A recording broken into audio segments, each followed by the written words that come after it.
sa mapagpalayang pagmamahal. Welcome to our 365 daily devotion. Ako po si Alexander Gomez from Batch 3. At ang topic po na tatalakayin natin ngayon ay bakit mahalaga ang visible presence ng Diyos. Ngayon po ang ating pag-aaralan ay tungkol sa 1 Timothy chapter 1 verse 17. At buksan po natin ang ating puso at isip sa magandang salita ng Diyos.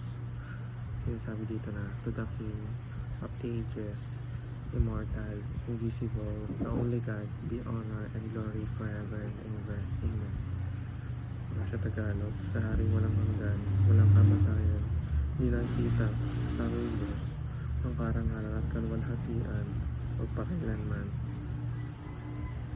Amen. Teaching number 1. God is invisible but present. Pagkamat, ang Diyos ay hindi natin nakikita sa ating mga mata. Siya ay tunay na buhay at gumagawa sa ating paligid. Ito ay nagpapakita ng kanyang kabanalan, kadakilaan at pagkakaiba sa nilikha. Hindi limitado ang Diyos sa pisikal na anyo o lugar. Ang kanyang pagiging hindi nakikita ay hindi kahinaan, kundi patunay na siya ay banal at mas mataas kaysa sa ating pag-unawa. Teaching number 2. God reveals Himself in Christ. Sa kabila ng pagiging di nakikita ng Diyos, nagpapakilala siya sa pamamagitan ni Jesucristo. Sa buhay, salita at gawa ni Jesus, nakikita natin ang kalikasan at pagmamahal ng Diyos sa sangkatawan. Si Kristo ang larawan ng Diyos na hindi nakikita. Teaching number 3. God blesses those who believe. Hindi lahat ay naniniwala sa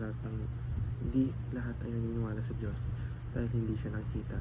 Ngunit ang mga tunay na nananampalataya sa Kanya ay Kanyang pinararangalan at pinagpapala sa pamamagitan ng kapayapaan, kagalakan at gabay ng banal na Espiritu. Ang pananampalataya ay daan na mas malalim sa relasyon ng Diyos. Application number 1. Put your faith in God and not in feelings.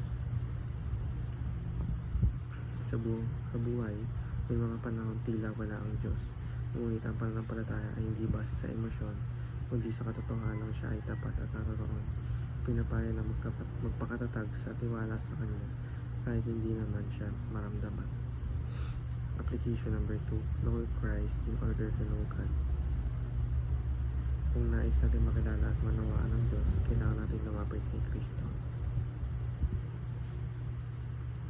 Sa pagbabasa ng salita, panalangin at pamumuhay ayon sa Kanyang mga turo, mas nagiging malinaw ang katotohanan ng Diyos sa ating buhay. Application number 3. Experience God's favor and blessings. Kapag tayo ay lumalakad sa pananampalataya, unti-unti nating nararanasan ang Kanyang mga biyaya. Hindi lang ito material, kundi spiritual.